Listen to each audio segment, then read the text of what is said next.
All right, let's go over value in a little bit more detail. This is the Lite Radio 2 SE at $45. And the current one is the Lite Radio 3 at $60. Okay, so that's a $15 difference between this radio here, which is the 2 SE, versus the Lite Radio 3 that has buttons in place of these bullet switches, which I do find better. But if you're gonna spend $60, you're questioning yourself because you're so close to the price of this. The ELRS version is, despite what you see online about it being like $55, it's actually $65, because everything you see online, it's gonna say the other version, not the ELRS one, which is the more popular one. And that's once you toggle that on the website, you're gonna see that it's about $65 in most places. And it does not include the batteries. There's two 18650 batteries in here, and those range anywhere from $12 to $17. And these are all pre-tax dollars. All right, so 65 plus, let's say, 13 is gonna be $78. All right, $78 pre-tax versus $60 pre-tax for the 3 version. Okay, not the one I'm holding here, which is the cheaper one. So for an extra almost $20, or maybe even almost 50%, is this worth it? And the answer is yes. This is significantly more substantial. You have a lot more options. You have memory for the different quads you're gonna fly with this, and you have a speaker. So it's gonna talk to you, it's gonna tell you if your throttle's up when you turn it on, or if your switcher's in the wrong place. Whereas this is a very basic radio, and it's very good for what it is while it works. Last time I talked about the gimbals being sticky, and maybe I wasn't too clear on what that meant, but what that means is that when the sticks are being pushed in one direction or the other, the quad doesn't respond. And then so you're holding it even further, and then you're overcompensating, and then the quad finally moves or rolls in the direction that you want. And so I would turn off the radio, and I would just literally go like that, like a bunch of times, to just kind of like reset it. And then it would work for a little bit, and then it would get sticky again. So, unless they really did change the gimbals and just whatever's in here for the 3 version, the SE2 and definitely the 1, I would not recommend for that reason. I mean, you don't want to spend any amount of money on any radio that has a known issue with the gimbals, right?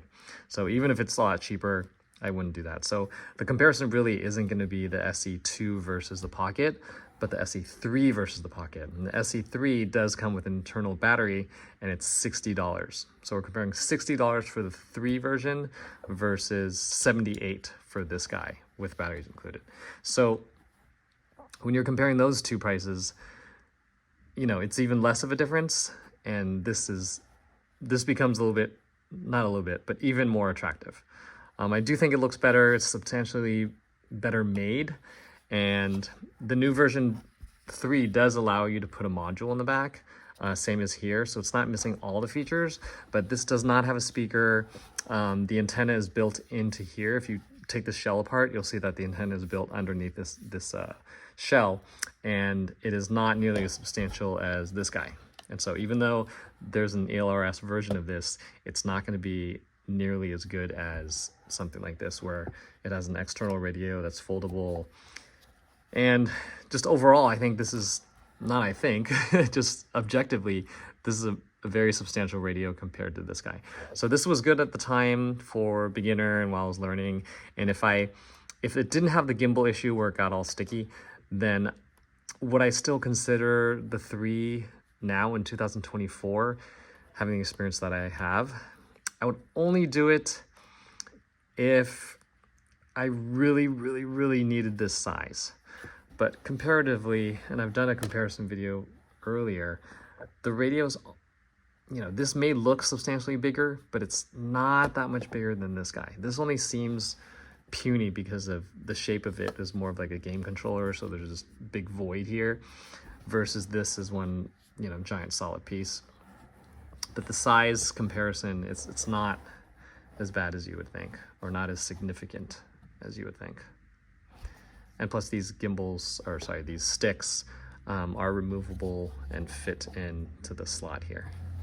So all in all, I do recommend the Pocket versus this guy, unless, I guess, actually, you know what? Even with the 3, because these are being replaced by buttons, fatter buttons, you may still have the same issue where your middle fingers are on or resting on the buttons as you're pinching. So there's benefits of the SE2, but I think the drawbacks because of the gimbals and just it being a little bit more dinky and the range isn't gonna be as good, and has the bullet switches, is not gonna be as good, and really no reason to buy this right now, actually. So we have the winner. That's my opinion, that's my assessment. If you do have an argument for why this would be good, and I really do wanna love this, and I do wanna love the 3 version with the buttons up here, but you know, being honest with all the comparisons of the features and just objectively the quality of it and the history of each type of radio, I don't think there's any more argument for this when this has come out. All right, hope my opinion helped you. If you have differing opinions, it's a conversation, so feel free to share your opinions in the comments below, and then we will go from there. All right, take care. Bye-bye.